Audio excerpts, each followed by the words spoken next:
라디오 서울 방송 오늘의 미국 듣고 계십니다. 네, 어제 이제 그 우크라이나 비행기가 그런데 이제 미국의 그 보잉기입니다. 737인데 지난번에 그 맥스 737은 아니고요. 다른 기종입니다. 그런데 사실은 4년밖에 되지 않았거든요. 이 이란의 공항에서 이륙하고 뭐 불과 몇 분 만에 추락을 해서 지금 탄 사람이 176명, 승무원이 9명 하니까 180명 더 되네요. 전원이 당연히 지금 숨진 것으로 보이는데 이 내용에 대해서 이란에서는 어제 두 가지 화면을 이란 TV 보니까요. 하나는 그 탄도미사일이 미군 이라크에 있는 미군을 공격하기 위해서 딱 그 이란에서 발사돼서 날아갈 때 그 화면 소리 이런 것들을 보여줬고 또 하나는 이제 이 장면을 약간 보여줬는데 그 기계 결함이다. 자세한 얘기는 하지 않았어요. 기계 결함인 것 같다죠. 아직 조사가 뭐 블랙박스를 뭐 수거해서 누구에게 주고 한 것 아니니까. 그런데 그런 것 같다 하는데 오늘 뭐 예를 들어서 드로지 리포트 뭐 이런 데를 보면 이거 격추시킨 거 아니야? 뭐 이런 그 퀘스천 마크 같은 것도 붙여놓고요. 그런데 탄 사람을 보면은 이게 그 이란 사람이 82명이고 미국 사람이 한 명도 없습니다. 그런데 무슨 미국에 보복 공격한다고 민간기를 이러지는 않죠. 예전에 오히려 미국이 그 이란 사람들이 탄 그 뭐 200 몇십 명이 탄 그런 그 민간 항공기를 오인하고 그 폭파시켜서 다 이란 사람 숨지게 한 적은 있었습니다만은 그 이란 사람들이 이란 사람들이 미국인 52명 인질로 잡고 난 그 이후에 그런 일은 있었습니다만은 이란 사람이 82명이고 캐나다 사람이 63명 이 두 나라 국적 사람이 대부분이었어요. 그리고 뭐 우크라이나 사람 또 스웨덴 그 아프가니스탄 독일 영국인 뭐 이런 국가는 뭐 4명 3명 이 정도밖에 안 되기 때문에 이란과 보잉이 그 조사를 시작을 하겠죠. 이란과 미국이 이렇게 적국인 것처럼 하고는 있지만 또 이런 민간 분야에서 조사는 함께 해야지 되고요.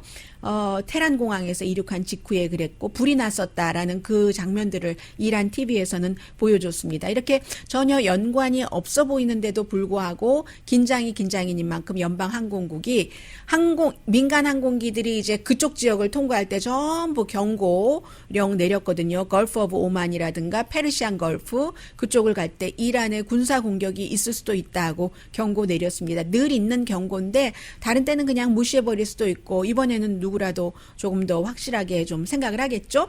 그리고 이 중동의 긴장이 올해뿐만이 아니라 내년까지 그 방위산업체의 주식값을 크게 올려놓을 것이다 하는 분석이 많이 나옵니다.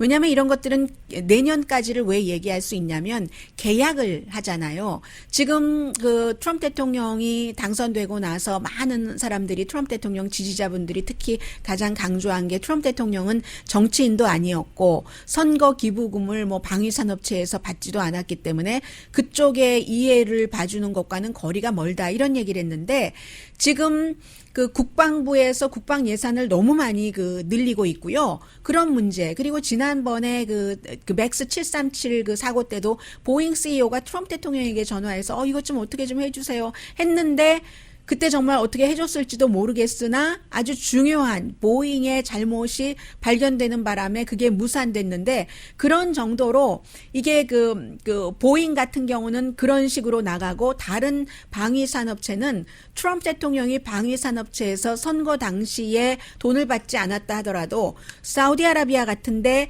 뭔가 무기 많이 판다 하는 실적, 대통령으로서의 실적이요. 그런 것 올리면서 락히드 마틴 또 뭐 노드롭 그루먼 이런 회사가 트럼프 대통령 때문에 돈 엄청 벌고 있고요. 그리고 지금 중동에 긴장이 있으니까 더하죠.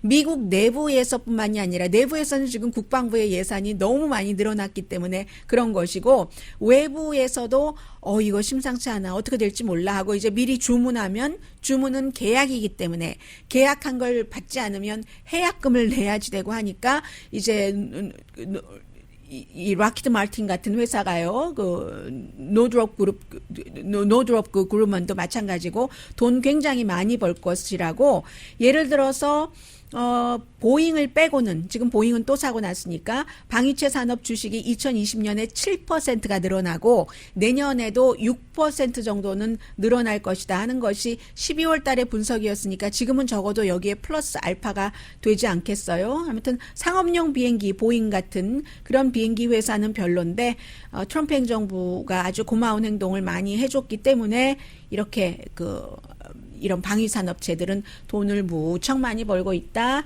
전해드립니다.